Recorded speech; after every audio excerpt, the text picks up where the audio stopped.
Welcome to Think Big with Dan and Qasim. Join hosts Dan Melnick and Qasim Masood as they explore big ideas, limitless possibilities, and engage with visionaries, entrepreneurs, and thought leaders who dare to dream big, get inspired, motivated, and find practical tips for personal growth. Think big, dream bigger, and ignite your potential. Welcome to Think Big with Dan and Qasim. Our guest today is Peter. So Peter, if you want to go ahead and introduce yourself, tell us where you live and what you do. Sure. I'm the CTO, I should say. Used to be the CEO, sold my company. It's kind of a fun story. CTO of SecaLofia. We are a digital growth agency focusing on post-startup growth companies that really need to scale with a good foundation where they usually don't have. Awesome. Well, yeah, I'm curious about that. I mean, you did kind of briefly mention that you were the CEO, now you're the CTO. Well, what made you want to transition? Yeah, well, one, my brain died because I need more coffee today. But the short story is, and I recommend this one for anybody who can do this, is I sold 51% of my company to my wife. And the sale literally involved sign a few papers, aka document, physically hand over the stock document. She signs it. She hands it right back to me. I put it right back in the folder it was in. And now we are a minority-owned, women-owned company with all the certifications. There you go. Okay, that's awesome. Yeah. And but for that, I need to be not CEO. Makes sense. My girlfriend always jokes with me that she wants to be like the CEO of our company, so that might not be a bad idea. I guess in terms of like your business, if you can just share with me more about your story, how did you kind of like get into this in the first place? Long time ago in a galaxy far away, I was literally just a tech guy. General neighborhood nerd people would ask to help with their computer for this. Printers are the devil's work. And fixing anything from websites to computers to just things. And I realized that I like coding a lot. I don't like hardware as much other than to play around with. Hardware's just not my thing. I like having good hardware, but beyond that, I'm done with it. So I stuck with software and it kind of just grew on me. I wasn't too interested in applications. I don't know why, I just wasn't. But web programming really just seemed to stick with me and I liked it. That thus then eventually grew from making just websites to, as in coding them, to designing and building them once I hooked up with my wife. And I mean that both in relationship style and as a business partner style. And from there, we started going from, well, since we're doing the website design, your branding doesn't seem to fit your website. Hey, we can do your branding, and so on and so on and so forth. And long story short, after almost 15 years now, we just passed a phase of degrowth, and we're now focusing on a path that is already showing us major returns and goodness as we're ahead of our financial schedule because of this degrowth that we did, focusing what we're doing and restarted. But we took off again in a similar direction, but with rhyme and reason, with purpose, with processes, with repeatable processes, the other big important thing. And we took it from there. And we really just focused on who we are so that we can know who we want to work with. And thus then, they're much easier to find rather than, hey, I can make a website for anybody, which I can. Give me money, I'll make you a website. Whatever. But the people I'm going to go after, very specific. Makes sense. So, what does that look like for us? Who is your ideal customer, I guess, right now in 2025? Our ideal customers are, this is kind of a big range, but oddly enough, it does fit, a $5 to $25 million company, usually 10 to 25, 50 is probably on the higher end. People who generally do not have a CTO or CBO, a chief brand officer, or anybody in that kind of space, and they just need things done. Generally, they're post-seed or right at seed. Generally found they're post-round A for the time being. And almost always they're women-run or women-led businesses who this is not their first rodeo. The people that we do work with, that it is their first rodeo, they're much smaller generally. But those who this is their second, third, fourth company, or they've been in corporate for a long time and now they're doing this thing. So yes, it's their first rodeo owning a business, but they know all the things about management, leadership, operations, getting everything going. And so that's who we target and work with because we have a process that works. They seem to like it. And funny enough, almost every single time we come in, we kick out a previous agency because a client says, why don't you guys take over? Because you know what the hell you're doing. They don't. You go at it. That's awesome. And so I guess when you go about, reaching out to people, is it more so going to conferences, calling people, LinkedIn? What's been the best way to actually get in front of your ideal customers? 3 ways, generally. First, and probably the best, events.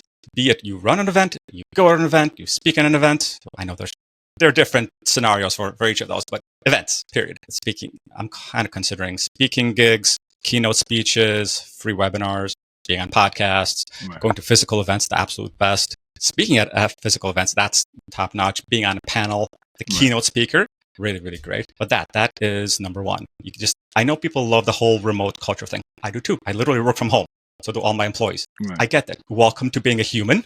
We're cultural creatures. We do the handshake thing for a reason. Therefore, being there in person, wherever it may be, we try to go there. Though kind of in the spirit of degrowth, we've started eliminating a lot of those things. And to get slightly political, we've doged it. Because it's one of those, what is actually working for us? Where are our inefficiencies? That's why we focused. So we're not going to go to XYZ conference. Might be big, might be great, might be cool. Did we get any leads from it? Did we find any good connections from it? No, and no. Unless we have a whole bunch of spare time, no, we're not going to go there anymore. The other two are content. So we've been putting out more and more content, be it our own podcast, being on podcasts, there's kind of overlap there. Regular old content to digest. And we are restarting our YouTube channel that used to be doing reasonably well. Then we kind of sort of stopped with that. And I tried doing my own thing. But long story short, we're done with a whole bunch of crazy projects. So we're getting back at content, which has worked really well for us. And the third one is not cold calling, not cold emailing. It is very simply LinkedIn network, which funny enough is a lot easier than what a lot of people think because I never spam. All my messages are 100% tailored. Yes, I use AI. I don't use AI to automate that for me because if I'm going to contact somebody, I have to have a good reason why I'm going to contact them. Be it interacting with their post, and yes, interact with the post, like their post, get to know them. Yeah, we know all that stuff. The point is you're reaching out to make a genuine connection, and that has been working phenomenally. That's awesome. Yeah, LinkedIn is a great channel if you use it, properly. Exactly. I think that unfortunately in this space, in the software space, there is just often too much spam and too much noise. I mean, we all get those messages at 2:00 in the morning from who knows where, God knows where, and it's people just don't respond. It's just because oftentimes it's very spammy. It's hey, I'd like to connect with you. Who are you?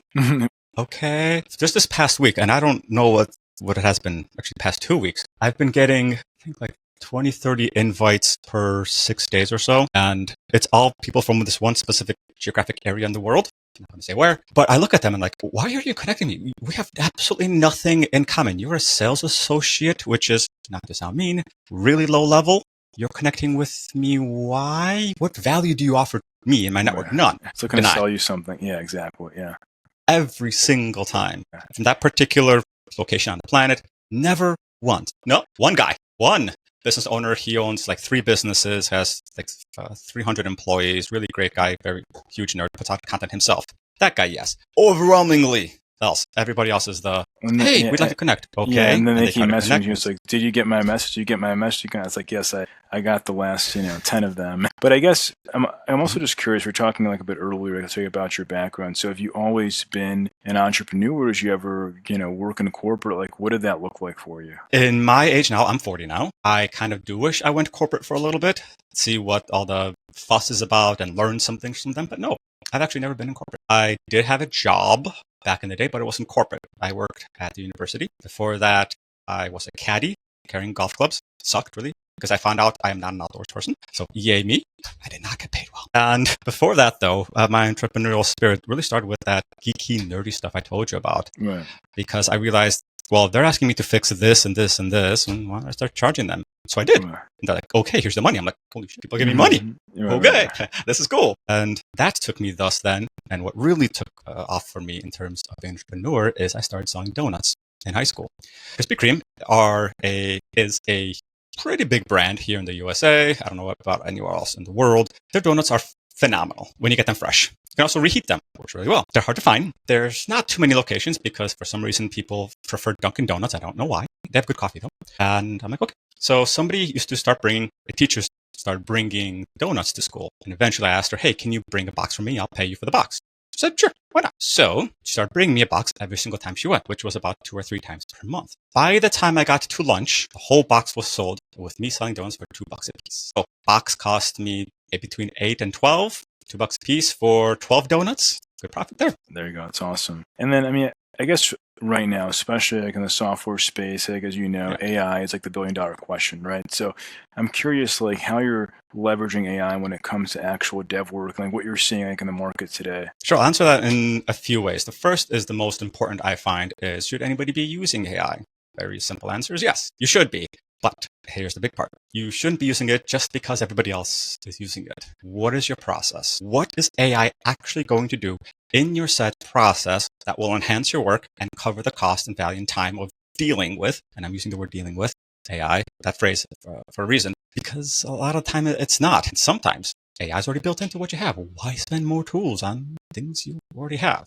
For example, if you have a Google Workspace account, a paid one, you have Gemini Pro included in your plan. You don't have their max plan, but you have a very, very generous plan. If you have AI, or if you have an Apple device and a Mac, soon enough, they're going to be connecting with ChatGPT, so they have access to that. If you use something like ClickUp, Notion, or Warp for coding, they have all these different models already integrated. So you don't have to keep picking and choosing from a lot of these things.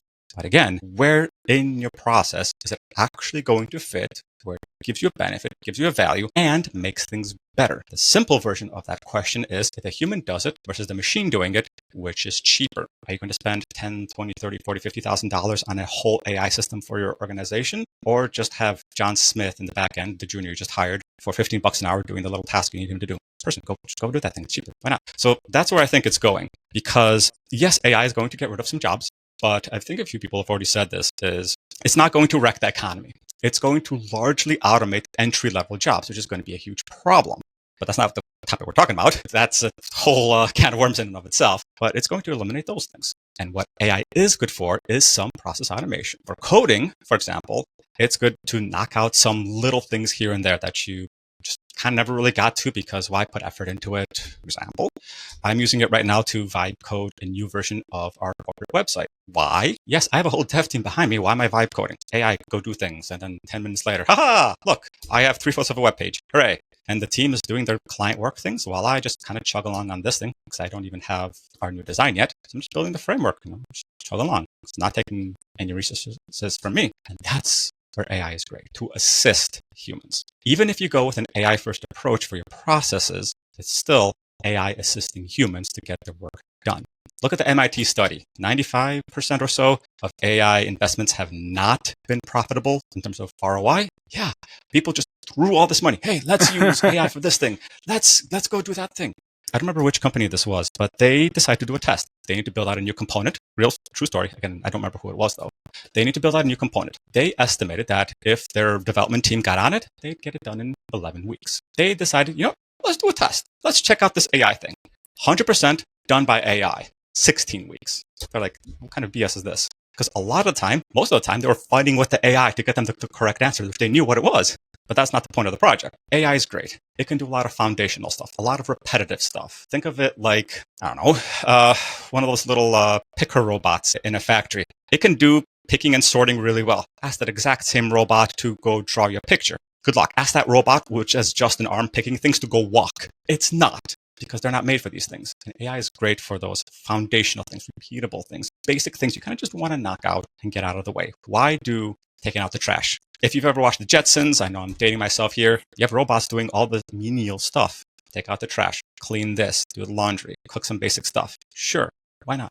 And so that's where I see the market going. In our company, we are trying to be an AI-first company where we move almost all of our processes, where reasonable and possible, to an AI approach. For example, email updates on Friday for every single client. That's now mostly automated. Our conversions from Figma to a design system that's coded to Webflow, largely AI and MCP for that. Why just copy something that's already in Figma by hand when computer, go do it. Saves a whole bunch of time. We do have to fight with it once in a while, but it's getting better and we're learning to work around it. Yeah, it makes sense. I mean, what about tools like Cursor? Do you guys use that internally? Yeah, for internal projects, we use AI heavily because, again, why be spending time on this thing when AI can do most of it? It can't do the, hey, cure cancer for me. It will with those big AI models, but it can do, hey, I need a new Next.js project spun up. It needs to connect to this headless system that has these kind of data models in general. It needs this kind of authentication. Go build a framework for me, blah, blah, blah, and I'll figure out the rest later. So go do all of that reasonably well. I'd say 80% there. and then you've saved yourself so many hours because they did the framework stuff. 100%. And yes, I use currently warp.dev. That's the one I really like right now. It's been working a little bit better than Amazon Q for me, which is my favorite by far so far. From Cursor to Gemini's Code CLI, Claude Code, and a bunch of these others. Do not use ChatGPT for coding, please. Don't use ChatGPT for coding. It's not. Agree. Yeah. It does have a huge context window, though. Right. So a quick note, which I found out just today. If you need a huge context window, even Gemini is beat out by ChatGPT 4.1. And when warp.dev includes it. So I actually had a task it needed to send like 5 million tokens to or something like that. Yeah, it was a lot. They don't allow that much. ChatGPT was the only one who did that and powered on through that. And then I switched models back to the one I actually like, which is Claude Sonnet 4.1 or whatever they're on now. Makes sense. So if you could go back in time to before you started your first business, what is the one biggest piece of advice that you wish you knew? Getting a job is okay, honestly. Business is not complicated. People like to think it's complicated. Yes, there are a lot of moving pieces. Yes, some days are going to be a 36-hour day straight. Sure. Dealing with people is a pain in the butt. Sure. Go make a sale. Go do the work well. Be done. Repeat. If anything, just go to the sale part. Or even better, hire somebody to do the sales part, and then you can kick back and just do management. Then hire that out. It's not hard conceptually. But the problem is, a lot of people think they can do leadership. They can't because they've never tried it. Or they think that I've been a parent, I've been a great football coach or something, and they're really not great people. They're, let's say, self-centered jerks. A lot of these people just don't know how to lead. How about management and operations? How do you set up a project so it actually makes sense? How do you communicate your things with the client well so they know which information to give you? There's no place to practice this. We found this out the hard way for a long, very, very long time. And now part of the reason because we're networking and starting to network with some really great people, we've gotten additional help and mentoring and support and training through these networks. And thus, what I'm saying is a piece of advice for me back then, anybody, get a job first. Seriously. Right. Unless you find a unicorn and you know how to run a business already when you're 23 years old and you can make 500 million in 17 months like that Merker, whatever they did. Yeah, sure. There are unicorns. If you get that, great. Have fun. For the rest of us, go get a job. Go get a stable job where you'll learn the thing you want to do as a business. Go make some money. Stabilize your life. And then you'll know the stuff that you could thus then take and make a business. And you won't have to sweat a lot of the stuff because you would have gotten hands-on training, which you wouldn't have to stress about because no offense to any employers. I know how my employees think. It's just a job. What do I care? Right. If it takes me 5 hours or 10 hours, and not my problem. It's the boss's problem. So exactly. Yeah, it's good to learn and get experience. And for me also, it's like I wish that I would have worked at a startup or something just to get some experience. So I guess on that note, if somebody's watching the show, if they wanted to reach out to you, they wanted to work with you, do you mind sharing your website or social media handles? Yeah, everything is CecaLofia. We branded ourselves pretty well there. So CecaLofia.com. That you'll have that in the show notes, I'm guessing. Yes. So they can click there. They can find any of the services. What they will see on our website if they go today, September 29th, which we're filming this, they'll see the old stuff. Our new stuff is not online yet because we've been too busy with client work to update our own things, which is, I know, a crux for a lot of our agencies. 100%. So yes, they can find all the information in general from our growth services to the design packages, web services, and everything between. Peter, thanks so much for your time today. Glad to be here.